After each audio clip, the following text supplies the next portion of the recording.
Bismillahirrahmanirrahim. Warahmatullahi wabarakatuh. Alhamdulillah wassalatu wassalamu ala Rasulillah amma ba'du. Perkenalkan, kami dari kelompok 5 yang beranggotakan 5 orang, yaitu 1. Eni Lutfiati Indriasari, 2. Mayang Aprilia, 3. Putri Raihandita, yang keempat Rahmatul Umam, yang kelima saya sendiri Usama Al-Farabi. Kami di sini akan mempresentasikan tentang tanggung jawab sosial dan etika manajemen. Tanggung jawab sosial perusahaan. Tanggung jawab sosial perusahaan adalah bentuk kepedulian perusahaan terhadap lingkungan eksternal perusahaan melalui berbagai kegiatan yang dilakukan dalam rangka penjagaan lingkungan, norma masyarakat, partisipasi pembangunan, serta berbagai bentuk tanggung jawab sosial lainnya. Jadi, tanggung jawab sosial adalah sebagai konsekuensi logis perusahaan di sebuah lingkungan masyarakat, mendorong perusahaan untuk lebih proaktif dalam mengambil inisiatif dalam hal tanggung jawab sosial. Dan pandangan ini tentunya bukan tanpa alasan, karena pada dasarnya tanggung jawab sosial akan memberikan manfaat dalam jangka panjang bagi semua pihak dalam hal perusahaan ini. Perspektif klasik atau murni ekonomi. Perspektif klasik atau murni ekonomi adalah pandangan bahwa tanggung jawab sosial manajemen hanyalah memaksimalkan laba. Dalam perspektif ini, kegiatan melindungi dan meningkatkan kesejahteraan masyarakat hanya akan menambah biaya pengeluaran perusahaan. Perspektif sosial ekonomi. Perspektif sosial ekonomi adalah pandangan bahwa tanggung jawab sosial manajemen tidak hanya memaksimalkan laba, melainkan juga melindungi dan meningkatkan kesejahteraan masyarakat. Dalam perspektif ini, kegiatan melindungi dan meningkatkan kesejahteraan masyarakat merupakan satu paket dengan memaksimalisasi laba. Tingkatan tanggung jawab sosial dari yang terkecil hingga yang terbesar. Tingkat tanggung jawab sosial. Tingkat yang pertama, sasaran penanggung-jawaban adalah pemilik dan manajemen. Tingkatan yang kedua, sasaran penanggung-jawaban adalah karyawan. Tingkatan yang ketiga, sasaran penanggung-jawaban adalah anggota lingkungan tertentu. Tingkatan terakhir yaitu tingkatan keempat, sasaran penanggung-jawaban adalah masyarakat yang lebih luas. Strategi pengelolaan penanggung jawab sosial. Yang pertama, strategi reaktif. Kegiatan bisnis yang melakukan strategi reaktif dalam tanggung jawab sosial cenderung menolak atau menghindarkan diri dari tanggung jawab sosial. Contoh yang nyata dalam hal tersebut adalah kasus yang terjadi pada PT Lapindo Brantas yang seolah-olah menyalahkan gempa Jogja sebagai akibat dari lumpur yang keluar. Padahal, keluarnya lumpur terjadi karena adanya kesalahan teknis dalam pelaksanaan proyek tersebut, tetapi malah menyalahkan gempa Jogja, sampai pada akhirnya PT Lapindo Brantas bertanggung jawab terhadap bencana yang terjadi dan dengan dibantu oleh pemerintah. Yang kedua, strategi defensif. Strategi defensif dalam tanggung jawab sosial yang dilakukan oleh perusahaan terkait dengan penggunaan pendekatan legal atau jalur hukum untuk menghindarkan diri atau menolak tanggung jawab sosial. Contoh kasus yang menimpa PT Silva Inhutani terkait kasus lahan dengan petani di Mesuji, Lampung. Mereka mengambil jalur hukum karena kasus tewasnya seorang petani karena rebutan lahan dengan salah satu bagian keamanan PT Silva Inhutani.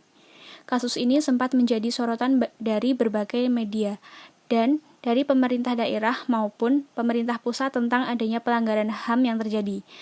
Yang ketiga, strategi akomodatif. Strategi akomodatif merupakan tanggung jawab sosial yang dijalankan perusahaan dikarenakan adanya tuntutan dari masyarakat dan lingkungan sekitar akan hal tersebut. Contohnya adalah hal yang dilakukan oleh PT Semen Gresik yang melakukan penghijauan lahan sekitar pabrik dan membuat akses jalan yang bagus untuk masyarakat sekitar perusahaan dan menyediakan lapangan pekerjaan bagi penduduk sekitar pabrik. Hal itu dilakukan mengingat hal yang ditimbulkan dari aktivitas pabrik yang menyebabkan polusi udara dan kebisingan suara yang mengganggu. Yang keempat, strategi proaktif. Perusahaan memandang bahwa tanggung jawab sosial adalah bagian dari tanggung jawab untuk memuaskan stakeholder. Jika stakeholder terpuaskan, maka citra positif terhadap perusahaan akan terbangun. Yang dimaksud stakeholder adalah karyawan, konsumen, distributor, hingga pemegang saham dan pemerintah. Contoh dari strategi proaktif adalah hal yang dilakukan oleh PT Jarum yang sudah memajukan Kabupaten Kudus dari berbagai hal yang dilakukan, seperti penghijauan, memberikan beasiswa bagi pelajar yang kurang mampu, dan masih banyak hal yang dilakukan. Bahkan bisa membuat olahraga Indonesia dari cabang bulu tangkis menjuarai kejuaraan internasional berkat PP Jarum, yang didirikan Yayasan Jarum Foundation. Ada 3 macam manfaat dalam tanggung jawab sosial. Yang pertama, manfaat bagi perusahaan, yaitu citra positif perusahaan di mata masyarakat dan pemerintahan. Yang kedua, ada manfaat bagi masyarakat, yaitu selain kepentingan masyarakat terakomodasi, hubungan masyarakat dengan perusahaan akan lebih erat dalam situasi win-win solution. Yang ketiga, ada manfaat bagi pemerintah, yaitu memiliki partner dalam melakukan misi sosial dari pemerintah dalam tanggung jawab sosial. Etika dalam manajemen. Etika adalah pandangan, keyakinan, dan nilai akan sesuatu yang baik dan buruk, benar dan salah atau griffin. Sedangkan etika manajemen adalah standar kelayakan yang memenuhi kriteria etika. Nilai personal sebagai standar etika terbagi menjadi 3 macam. Yang pertama, nilai values. Nilai values sendiri pada dasarnya merupakan pandangan ideal yang mempengaruhi cara pandang, cara berpikir, dan perilaku dari seseorang. Yang kedua, nilai personal atau personal values. Pada dasarnya merupakan cara pandang, cara berpikir, dan keyakinan yang dipegang oleh seseorang sehubungan dengan segala kegiatan yang dilakukannya. Yang ketiga, nilai personal terdiri dari nilai terminal dan nilai instrumental. Nilai terminal pada dasarnya merupakan pandangan dan cara berpikir seseorang yang terwujud melalui perilakunya, yang didorong oleh motif dirinya dalam meraih sesuatu.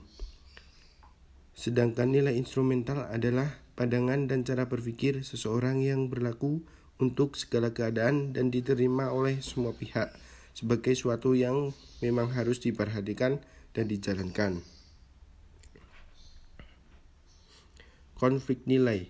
Konflik nilai terbagi menjadi 3. Yang pertama, konflik intrapersonal. Konflik intrapersonal pada dasarnya terjadi di dalam individu dan antar individu. Yang kedua, konflik individu sampai organisasi. Konflik individu sampai organisasi pada dasarnya merupakan konflik yang terjadi pada saat ini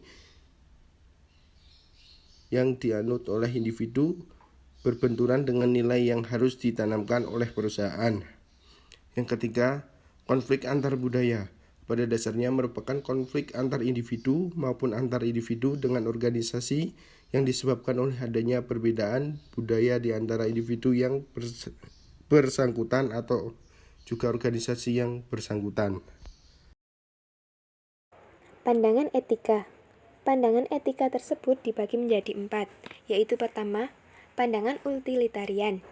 Pandangan utilitarian ini sendiri merupakan pandangan etika yang mengatakan bahwa keputusan etika yang dibuat semata-mata berdasarkan hasil atau akibat keputusan etis dengan melihat pada bagaimana cara memberikan manfaat terbesar bagi jumlah terbesar atau yang berpendapat bahwa yang baik adalah yang berguna, berfaedah, dan menguntungkan, serta sebaliknya.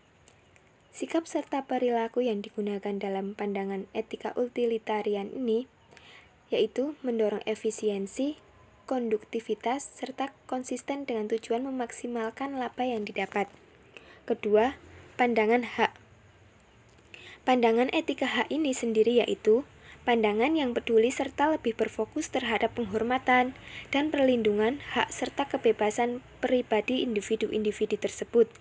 Dalam kata lain, pandangan etika hak ini juga mengartikan bahwa suatu tindakan yang dianggap baik merupakan suatu tindakan maupun perilaku yang dianggap serta dalam hak asasi manusia atau HAM. Ketiga, pandangan teori keadilan. Pandangan teori keadilan ini merupakan pandangan etika di mana para manajer memaksakan dan mendorong peraturan serta adil dan tidak memihak, serta tindakan tersebut dilakukan dengan cara mengikuti seluruh peraturan dan perundang-undangan serta dalam bidang hukum. Keempat, pandangan kontrak sosial terpadu. Pandangan etika teori kontrak sosial terpadu yaitu sebuah pandangan etika yang mengusulkan bahwa keputusan etika harus didasarkan pada sejumlah faktor empiris dan faktor normatif. Faktor empiris itu sendiri adalah faktor yang ada, lalu faktor empiris tersebut merupakan faktor yang seharusnya. Faktor ini juga menentukan mana yang benar dan mana yang salah. Hal ini juga harus berdasarkan pada integrasi atau penggabungan antara kontak sosial umum dan kontak khusus yang terjadi antara anggota-anggota masyarakat. Hal-hal yang mendorong perilaku etis, yaitu 1. Merumuskan kode etis, 2. Memimpin dengan memberikan teladan, 3. Pelatihan etis. Sekian dari kelompok kami, apabila ada kesalahan kami mohon maaf sebesar-besarnya.